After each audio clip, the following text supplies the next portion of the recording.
Dr. Spencer, good to have you here again. Phase 2 reopening for New York means people can sit outside and eat. They can go to barber shops.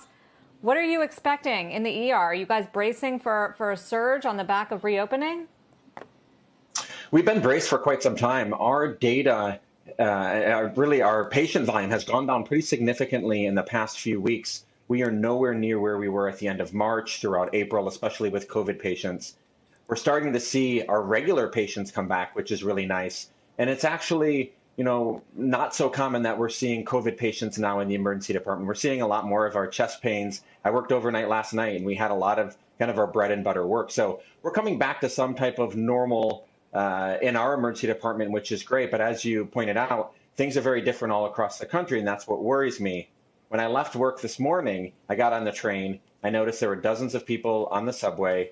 All of them were wearing masks. And I think that people here remember how bad it was really just, a month, 2 months ago. And we don't want to go through that again. And we're hoping that everyone around the country learns the lessons that we unfortunately had to learn the hard way. Well, we certainly do, Dr. Spencer. Also, are we better prepared if there were a second spike? And within that question, have you guys at your hospital got hold of dexamethasone yet and used it? And what's your take on it?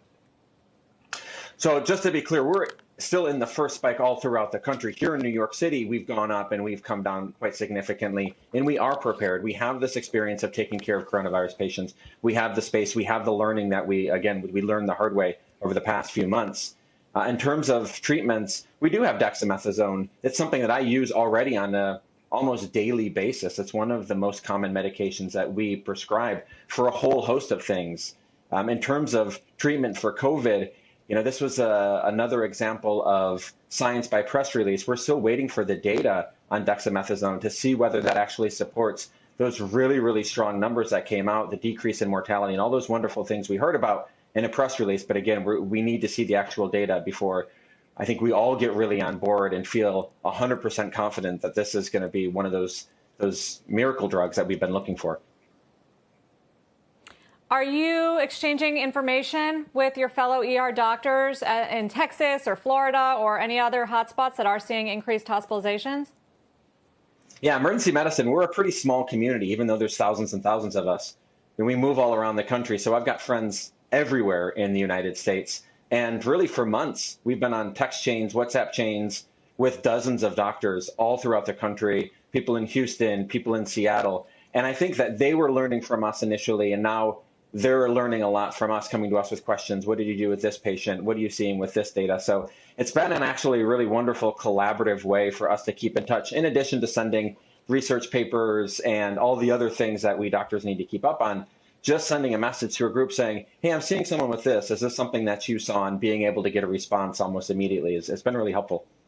Dr. Spencer, overall, I feel like you're being quite constructive, quite optimistic. I mean, are you hopeful that that the worst very much is behind us for the entire country? Because, as you're saying, you can share what you have learned here in New York going forward. Absolutely not. Right now, the United States makes up 20% of new cases of coronavirus all over the world, despite being 4% of the population. In the past 2 weeks, we've had a 15% increase in the number of cases here in the U.S., and we're seeing testing and daily positive rates that are more akin to what we were seeing at the end of April as opposed to just a few weeks ago.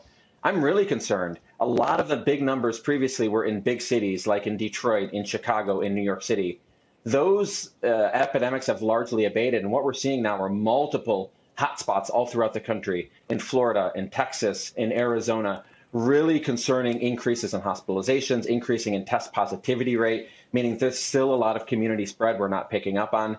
So no, I'm quite concerned that we had this peak, that we've started to trend down, and now we're going right back up again. And again, we all thought that the summer was going to be a relatively lower spread. People would be outside. Most of these viruses decrease transmission in the summer, but we're going up, which I think sets the stage for a really bad fall and winter if we don't get this under control soon.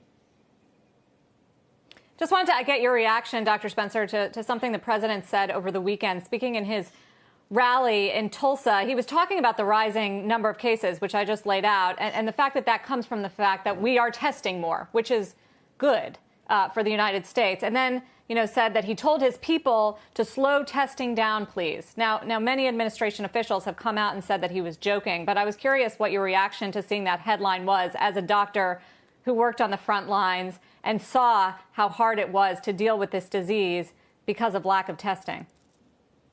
My reaction was pure disgust.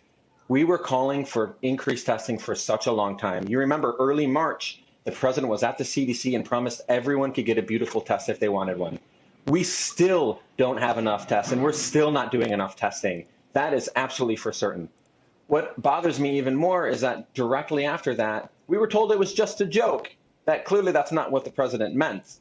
And then today, the president again made basically the exact same assertion that more testing is problematic and a double-edged sword. That's not the case. We need more testing. For every person that has COVID and is not tested and doesn't have the diagnosis, they're more likely to be in their community. They're more likely to spread this disease. And there is a reason why the United States has failed compared to other countries in terms of our ability to manage this crisis. And it's largely because our testing at the beginning was a debacle. We didn't increase it fast enough. We still don't have enough. And clearly, unfortunately, it sounds like this administration doesn't really understand the importance of having a robust testing system in place to control this virus.